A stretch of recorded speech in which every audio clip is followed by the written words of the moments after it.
Well, the problem we have with dollars is how they're created. So we have to always go back and you think, how are new dollars born? And a lot of people don't know. They think, okay, a central bank is printing them. In this case, it would be the Fed. And the Fed actually has no authority to print money. I mean, they can print some physical cash to meet the needs of the banking system. But in terms of printing new dollars or digital dollars, despite what Fed Chair Powell said on 60 Minutes a couple of years ago, they have no power to do that. Quantitative easing is not money printing. So the question then is, again, where does money come from? And it is born when people borrow. So out of the commercial banking system, out of what Jeff will say the Eurodollar system, which is a foreign bank outside, just any bank outside the US that issues a dollar denominated loan. That's how dollars are created.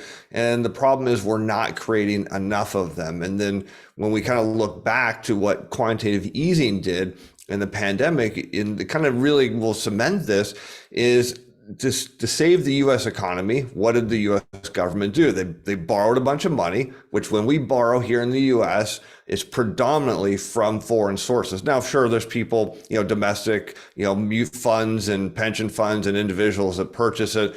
But by and large, more than half of all borrowed money comes from outside the U.S. And then what did we immediately do, or what did the Fed then do, is they did something called quantitative easing. And when you understand what that does, is it takes a bank deposit and it forces the bank to use that deposit to buy a treasury security or a mortgage-backed security. So what you have is a government spent all this money out into the real economy. People got the money. They went down to their bank. Well, I mean, it was electronic, but it was deposited in their account. And then the Fed comes along to the bank and says, hey, you need to take that deposit and buy a treasury security because we're going to turn around and buy that treasury security from you.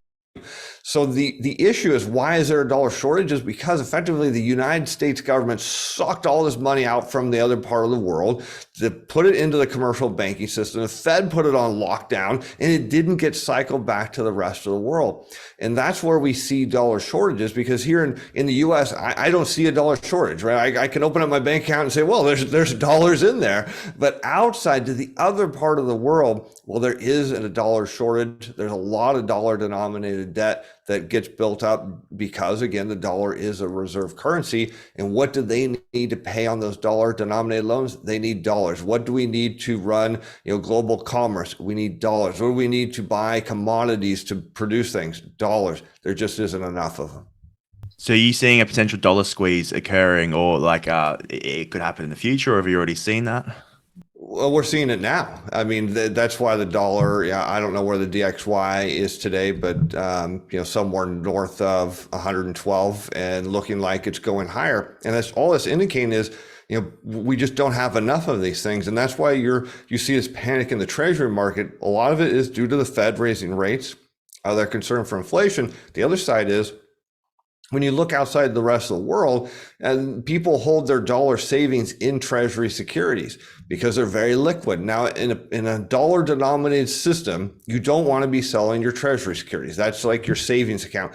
And a lot of people kind of may be struggling with that, but think of it, it's easier to think, if we were on a gold-based system and you had gold, do you want to give it up? Well, no, of course not. In fact, if you're giving up your gold, that means something's not going right. Same thing with your savings account. You lose your job, you have some savings, and you use it, but when it gets down to a certain level, whoa, panic sets in. Well, this is the same thing in the global system. Is they need dollars, they start selling the treasury securities, but that becomes the alarm of like, wait a minute, this isn't how the system should work. In fact, it's an indication that demand is falling off, because if the global economy is humming along and doing what it's supposed to do, new dollars are constantly being born and created, and that means the global economy is expanding.